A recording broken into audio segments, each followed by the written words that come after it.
बंदितु सवि सिद्धि धूमचिलमणोगमंगलिं पते बोचामी समय पाहोड़ मिड़मो सदके बिली भड़दम रमो अरिहंतारम रमो सिद्धारम रमो आयिलियारम रमो वज्रयारम रमो लोए सवे साउरम। जय बोलो नितान सिद्ध ब्रह्मनिष्ठ भगवान की, आचार्य भगवान कुंद कुंद स्वामी की, आचार्य गुरु विराग सगति महामुनि राज की, चरण श्रवण आचार्य से विशुद्ध सगति महामुनि राज की, अहिंसा में विश्व धर्म की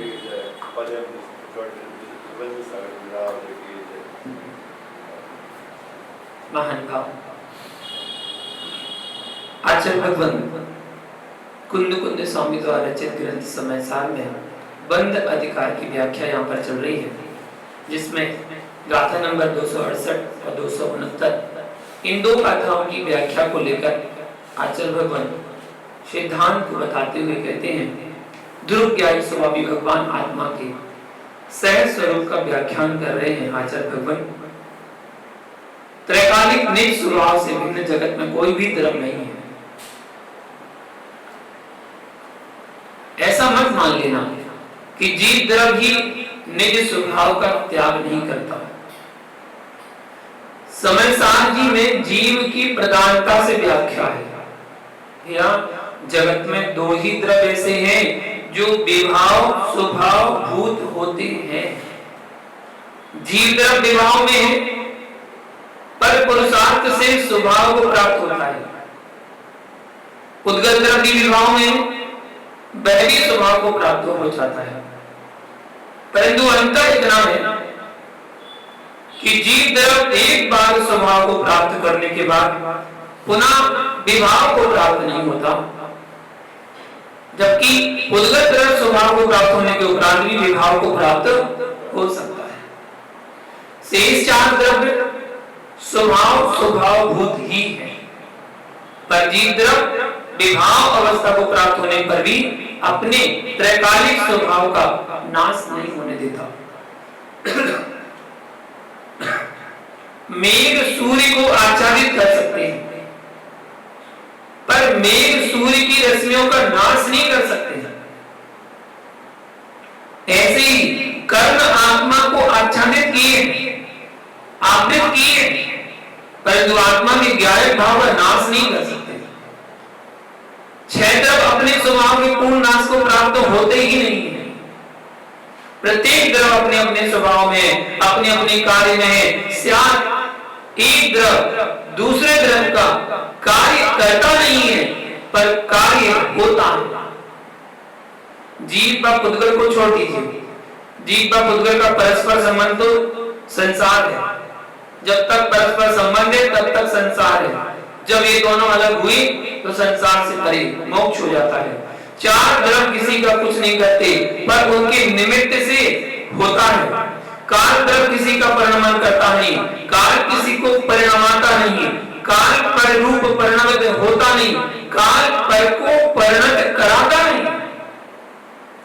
धर्म द्रव स्वयं चलता नहीं, पर धर्म द्रव के बिना जीव व पुद्गल का गमन होता नहीं। अधर्म द्रव किसी को ठहराता नहीं, परंतु अधर्म द्रव के बिना किसी को ठहरना होता नहीं। आकाश किसी को रोकता नहीं, आकाश के बिना अवगाहन किसी का होता नहीं। जैसे आकाश द्रव में अवगाहन गुण है, ऐसे ही जीव व पुद्गल में भी व अन्य द्रव्यों में अवगाहन गुण है। फिर आकाश का ही गुण अवगाहन क्यों? जो सब में ना पाया जाए उसका नाम असाधारण गुण होता है, परंतु यह आकाश द्रव का साधारण बना ही असाधारण है। छह द्रव्य स्व अर्थ क्रिया कारकत्व से युक्त है। बड़ी सहज दशा है तत्व की।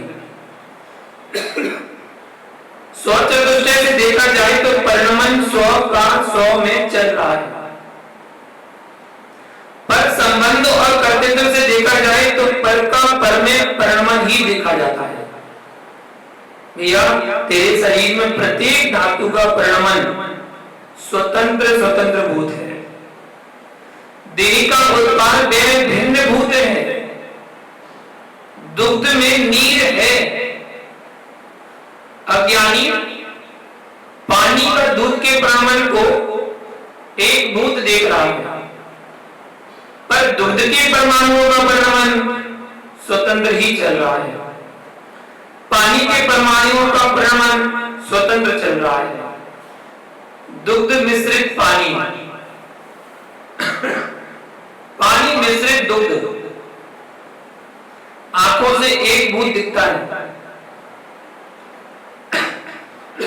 किसी यंत्र के माध्यम से दुग्ध व पानी को भिन्न करके देख लेना सरल है, पर मुख में रख करके दुग्ध व पानी को भिन्न करके भेदन करना ज्ञानी का विषय है।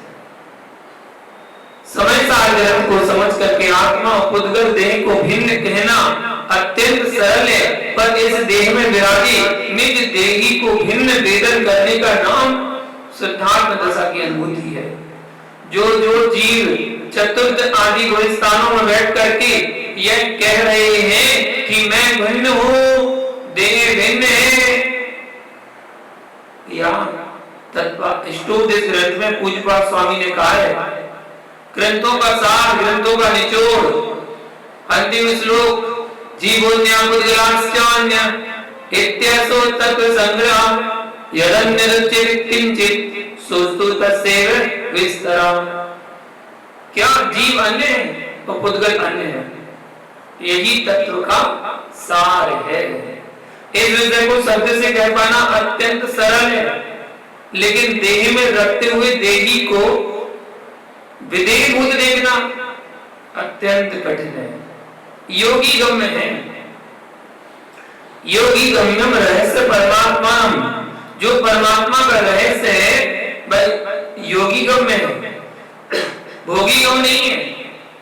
योगी गम्य है, भोगी गम्य नहीं है। अकिंचन स्वरूप हम, यह अकिंचन स्वरूप जो अनुभूति है भाई योगी गम्य है। ब्रह्म ही ब्रह्म को नहीं समझ रहा है, जो अध्यात्म का ब्रह्म है वह जगत का ब्रह्म नहीं है। या चतुर्मुख ब्रह्म की कल्पना को लोक ने स्वीकार कर लिया है, जो एक कल्पना है। हमारे यहाँ सभोसरण में विराजित तीर्थंकर परमेश्वर चतुर्मुख परम ब्रह्म है, वे परम ब्रह्म, वे ब्रह्म है, लेकिन अध्यात्म शास्त्रों उन तीर्थंकर ब्रह्म की व्याख्या हो, वहां निज आत्म ब्रह्म को स्वीकार करना, पर ब्रह्म से इसको भिन्न निहारना। पुद्गल की विशुद्ध दशा परमाणु है, पर आत्मा की शुद्ध दशा सिद्ध परमात्मा कही गई है। अरिहंत भी नहीं है, शुद्ध दशा तो सिद्ध भगवान ही है। दर्पण जिसमें आप चेहरा देखते हो वह कांच किससे निर्मित है? वह कांच किससे निर्मित है? पुद्गल, पुद्गल एकत्व है, परंतु दोनों में भिन्न भाव है।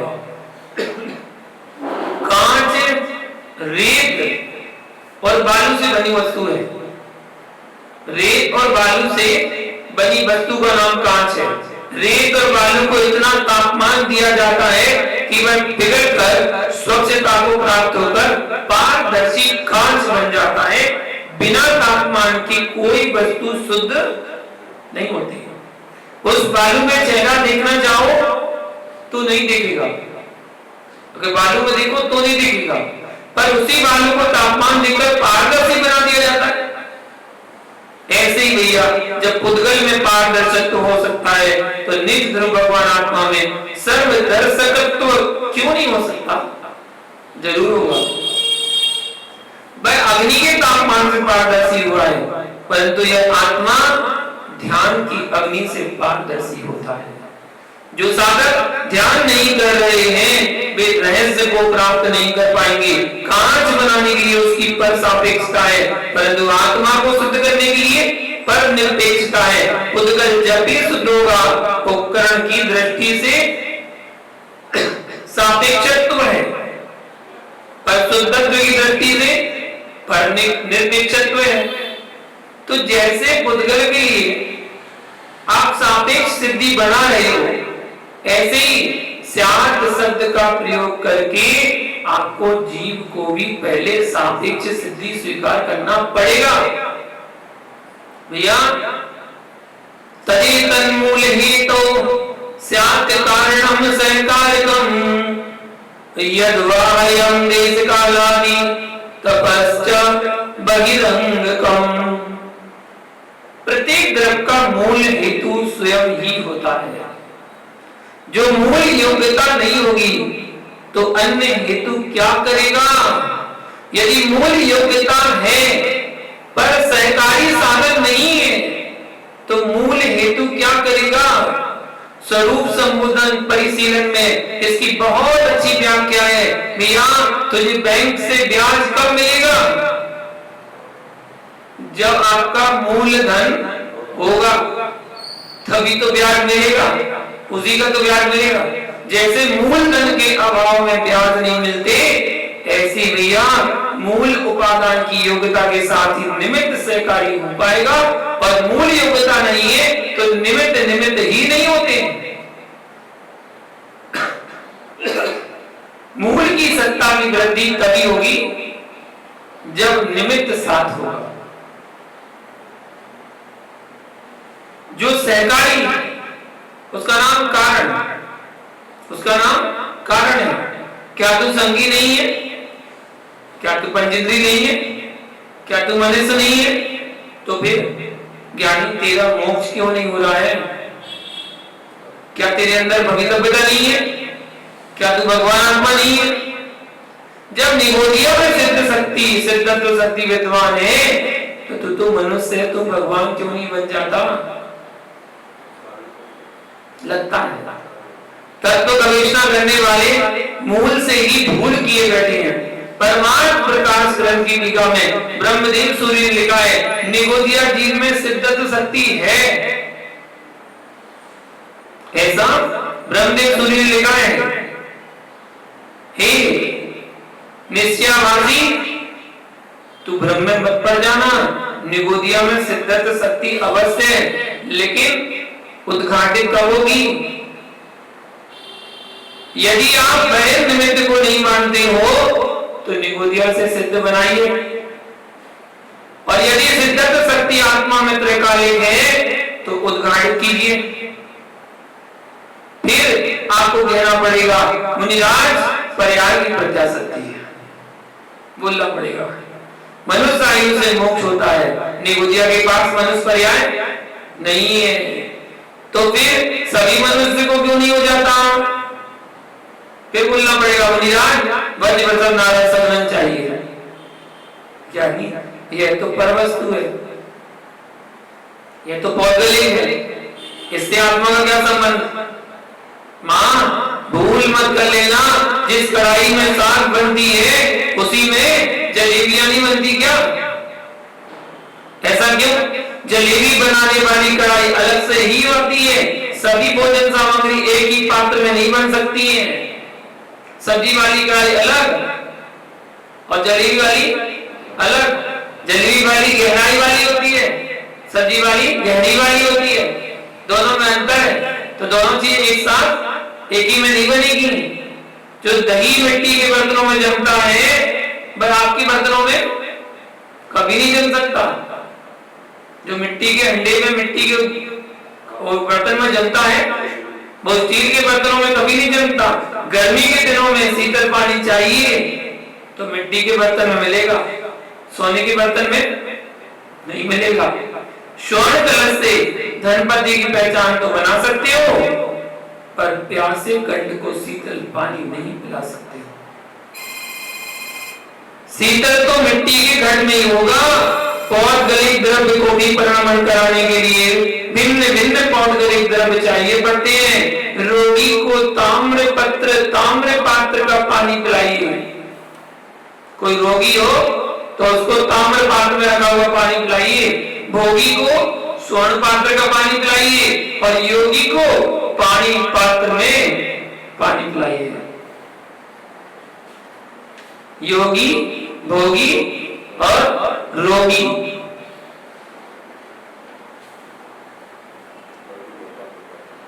ना स्वर्ण पात्र, ना घट पात्र, इसलिए पाणी पात्र दिगंबरा का उल्लेख आता है। स्वाधीन वृत्ति है, इसमें दिया नहीं जाता, लिया नहीं जाता। इससे बड़ा सत्यार्थ हमारे जगत में कहीं नहीं है।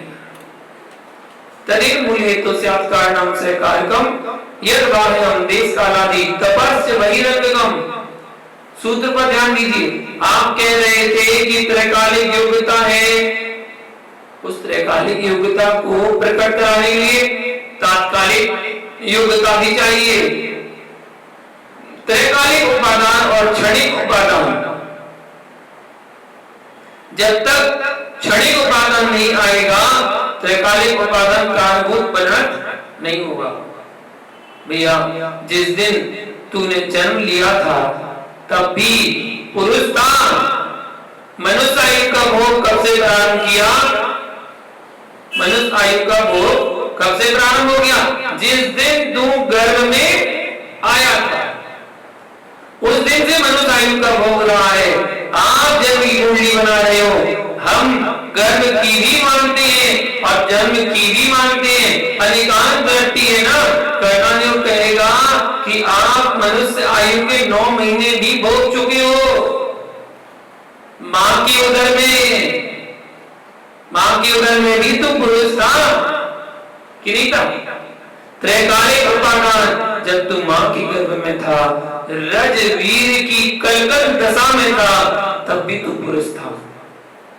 त्रैकालिक योग्यता थी। अरे ज्ञानी, पुत्र उत्पन्न करने की क्षमता उसमें थी कि नहीं? त्रैकालिक उपादान की दृष्टि में उसमें पुत्र उत्पन्न करने की क्षमता तो है, पर उससे कभी पुत्र उत्पन्न नहीं होगा जब तक कि उसमें 21 वर्ष यानी तात्कालिक योग्यता नहीं होगी। पर्याय की प्रत्याशक्ति चाहिए। मोक्ष तत्व को समझने के लिए, वस्तु तत्व को समझने के लिए ग्रंथ पढ़ना मात्र पर्याप्त नहीं, स्वप्रज्ञा में भेद विज्ञान प्रकट करना पड़ेगा। यानी कह रहा है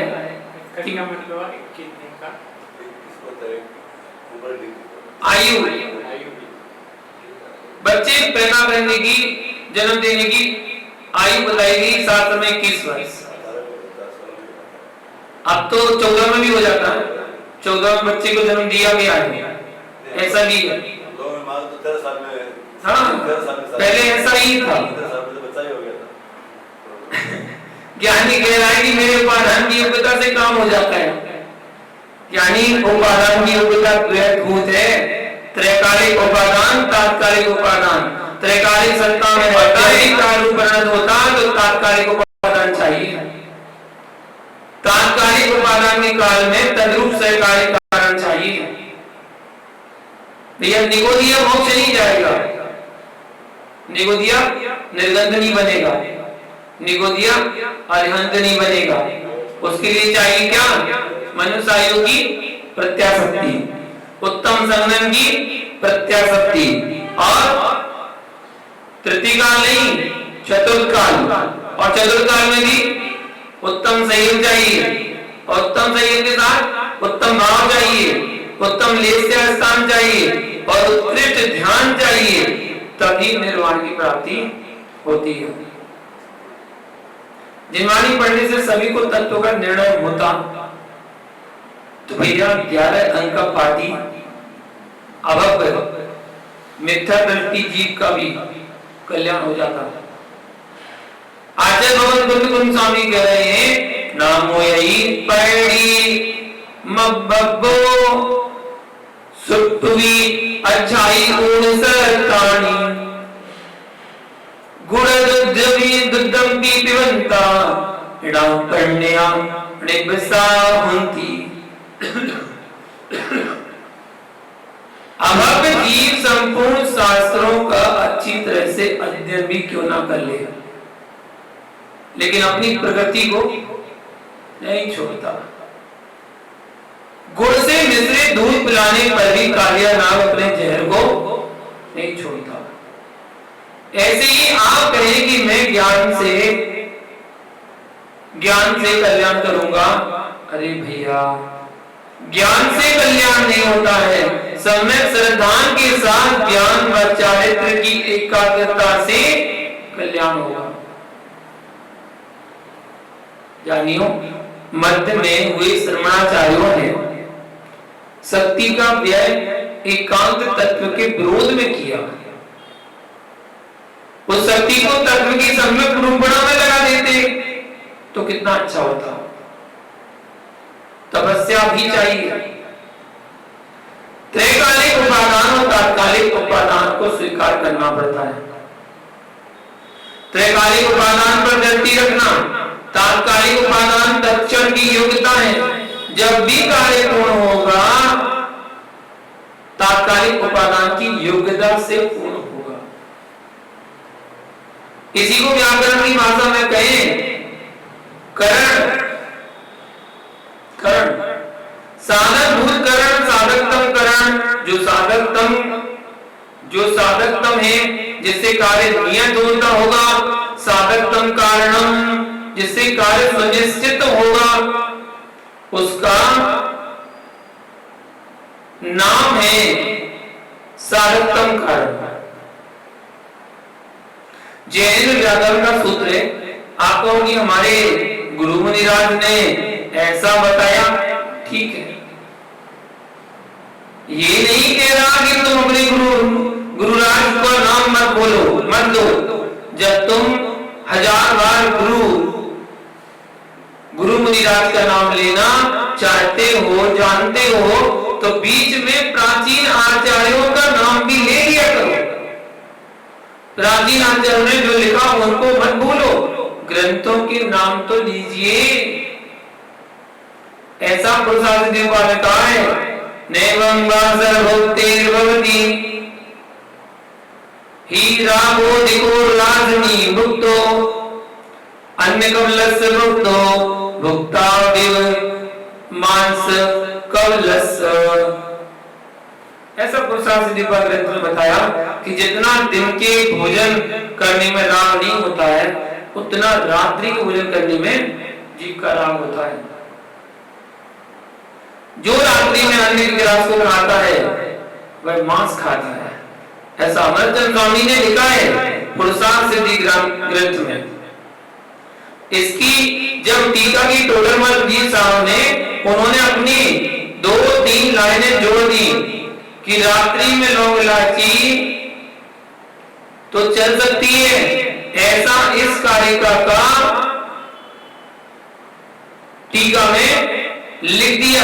लेकिन यहाँ आचार्य अमरचंद स्वामी को किंचित भी इष्ट नहीं है। इसलिए हे ज्ञानियों, पुरानी सभी बातें सत्य नहीं होती और नई सब बातें गलत नहीं होती।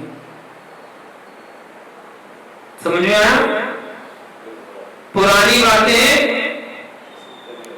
सभी बातें सत्य नहीं होती और नई सब बातें गलत नहीं होती। ध्यान रखना। पंडित आसानंद जी ने लिख दिया कि भट्टी प्राप्त करके खाए जा सकते हैं। भट्टी मतलब बैगन प्राप्त करके खाए जा सकते हैं। किसी ने सदार संतोष व्रत किया, किसी ने सदार संतोष व्रत लिया है और विदेश जाता है, तो उतने दिन अपनी स्त्री का त्याग करके वेश्या का सेवन कर सकता है। ऐसा लिख दिया। ऐसा व्याख्यान सबके मंत्र करेंगे तो हमारे मूल सिद्धांत का क्या होगा? यही कारण है कि 36 रामाचार्य है, परंतु सब प्रचलित क्यों नहीं है? 36 रामाचार्य पूरे टोटल, तो उनमें 36 में सभी प्रचलन में क्यों नहीं आए? उनमें कहा कहीं ना कहीं कुछ गड़बड़ी है, तो सब बंद करके रख दिए। जब हो समन्वय स्वामी, जिनके रक्त कंडक श्रावकाचार्य को देश का बच्चा बच्चा जानता है, पुरुषार्थ सिद्धि उपाय ग्रंथ को बच्चा बच्चा जानता है, लेकिन हिंदीकारों ने इन ग्रंथों की टीका में गड़बड़ी की है। उस गड़बड़ी को जोड़कर समझना। विद्वत वर्ग मुझसे कहना है, मुनिराज, विद्वत कहता है मुनिराज भूल सुधार कर फिर से लिखना है। और कुछ लोगों के समाचार आते हैं कि पूर्व से लिखे हुए हैं तो फिर से क्यों लिखना, दोनों प्रकार समाचार आते हैं मेरे पास। जहां जहां भूल हुई है उसे हटाना है, जो मूल आगम है उसे उसी रूप में रखना है, मात्र इतना उद्देश्य है। लोक व्यवस्था भिन्न है और आगम व्यवस्था भिन्न है। देश काल आदि की प्रत्याशक्ति चाहिए नियम से। त्रैकालिक योग्यता के लिए तात्कालिक निमित्त, त्रैकालिक योग्यता के लिए तात्कालिक निमित्त भी वैसे चाहिए। कथन कभी उपादान की प्रधानता से होता है तो कभी निमित्त की प्रधानता से होता है। तो ज्ञानी को समझना चाहिए, दूध तपाना है, दूध तपाना है तो क्या करना पड़ेगा, दूध तपाना ही बोलते हैं, परंतु बटलोई भी तपती है। इतना विवेक होना चाहिए। भारत की भूमि पर एक ही महायोगी हुआ है जिसने भगवान की को भी नमस्कार किया, तो परीक्षा करके किया, परीक्षा करके किया। गद्दी पर बैठकर आगम का व्याख्यान करना चाहिए, अपनी निजी व्यवस्था के व्याख्यान का कोई आवश्यकता नहीं है। दक्षिण भारत में ऋषि परंपरा है, उत्तर भारत में तीर्थंकर परंपरा है। यह विशिष्ट बात है क्योंकि यहाँ तीर्थंकरों का प्रभाव चला, वहां योगियों का प्रभाव चला। जिनवाणी खिरी उत्तर भारत में और रक्षा हुई कहां पर, दक्षिण भारत में।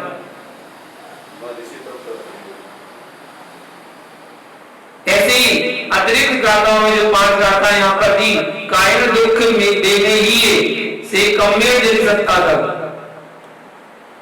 इसे बताया जा रहा है कि यहाँ पर आचार्य कुंद स्वामी कह रहे हैं कि मैं शरीर के द्वारा भिन्न प्राणियों को दुखी करता हूं। ऐसी मति जो कर रहा है उसकी गति, उसकी मति मिथ्या है। जो ऐसा कह रहा है कि अपने शरीर से उसको दुखी कर रहा हूं, अरे दुख की सत्ता तो कर्म के उदय से है, तो तू व्यर्थ ही अपने शरीर से दुखी करने का उपक्रम क्यों कर रहा है। यह कथन तेरा व्यर्थ का अध्यवसाय मात्र है।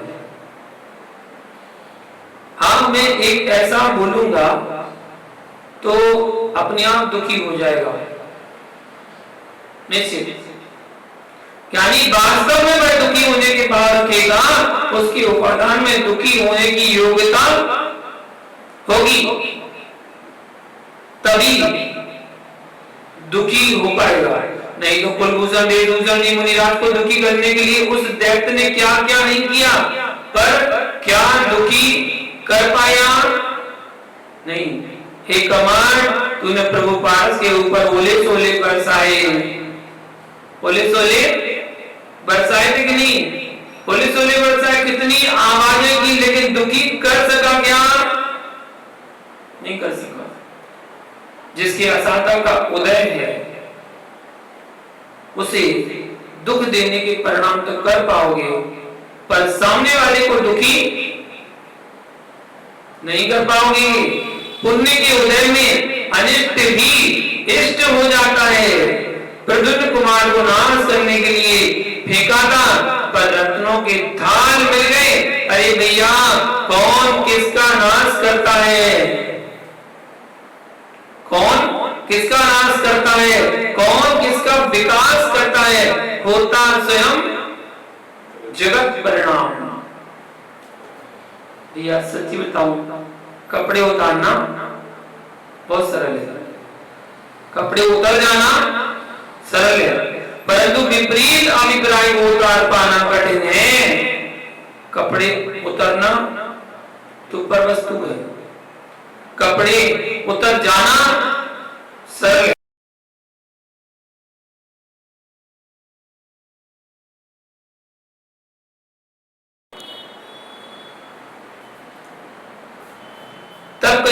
कल्याण होगा, लेकिन कपड़े उतारे बिना कल्याण हो नहीं सकता। मैं वचन से दुखी करता हूं भैया, तू तो मात्र भाव वर्णना का करता है, भाषा वर्णना का भी करता नहीं है, और भाव वर्णना भी कर्माधीन है, वह भी तेरी स्वाधीन नहीं है। हे अज्ञानी, तू क्या कर रहा है? ज्ञानी शुद्ध बोलो, शुद्ध खाओ, शुद्ध पियो, शुद्ध चलो, इससे कल्याण होगा। मैं बचनों से उसे दुखी करता हूं, ये सब मिथ्या है, क्योंकि दुख की सत्ता स्वकर्म है। मैं मन से दुखी करता हूं, ऐसी मति भी मिथ्या है, क्योंकि दुखी सुखी जीव अपने स्वकर्मों की सत्ता से होता है। मैं ना पर के मन से दुखी होता हूं, ना पर के तन से दुखी होता हूं, ना पर के वचन से दुखी होता हूं। मेरा सुख दुख मेरा कर्माधीन है, पर के अधीन नहीं है। इस बात को इस गाथा के साथ तो बताया। अगली गाथा 270 नंबर गाथा है, इसकी व्याख्या कल जानेंगे। आज के लिए इतना ही। जय बोले पार्श्वनाथ भगवान की।